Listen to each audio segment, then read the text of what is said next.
ഭിന്നശേഷിക്കാരനായ മകന്റെ സംരക്ഷണത്തെക്കുറിച്ച് ചിന്തിച്ചപ്പോൾ ആ അമ്മയ്ക്ക് അതുമാത്രമായിരുന്നു പരിഹാരം. സ്വന്തമായുള്ള 71 സെന്റ് സ്ഥലവും വീടും സേവാഭാരതിക്ക് കൈമാറുകയെന്നത്.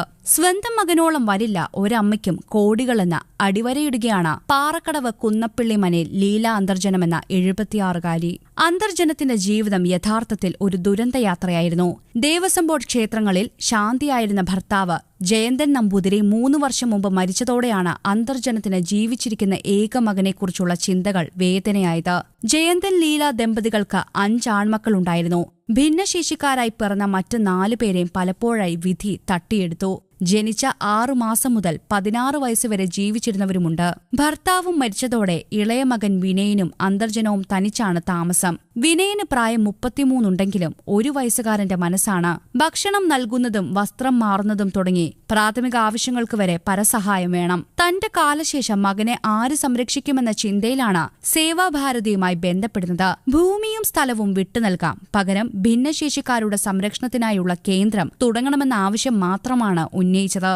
സേവാഭാരതി സമ്മതമറിയിച്ചതോടെ അവിടെ ഉയർന്നത് 2.67 കോടി രൂപയുടെ ജയന്തൻ നമ്പൂതിരി സ്മാരക മന്ദിരം, ഭിന്നശേഷിക്കാർക്കായി സുകർമ്മ വികാസ് കേന്ദ്രവും സന്നദ്ധ സംഘടനകളുടെയും വ്യക്തികളുടെയും സഹായത്തോടെയാണ് നിർമ്മാണം. ഭിന്നശേഷിക്കാർക്ക് പ്രതീക്ഷയുടെ പുതുവെളിച്ചം നൽകുന്നതാണ് സുകർമ്മ വികാസ് കേന്ദ്രം. തന്നെപ്പോലെ വിഷമിക്കുന്ന മറ്റമ്മമാരുടെയും കണ്ണീരൊപ്പാൻ കഴിയണമെന്നാണ് ലീല അന്തർജനം പറയുന്നത്.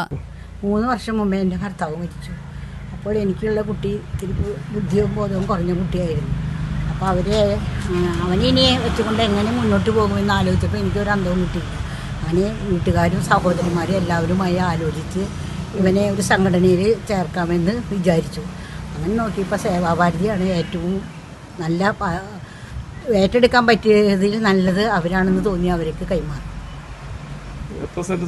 71 സെന്റ് സ്ഥലവും എന്നെയും മോനെയും സ്ഥലം കൂടി അവരോട് ഏറ്റെടുത്ത് എൻ്റെ മരണം വരെ എൻ്റെ മോനെ നോക്കണമെന്ന് പറഞ്ഞു. അവരത് സമ്മതിച്ചു.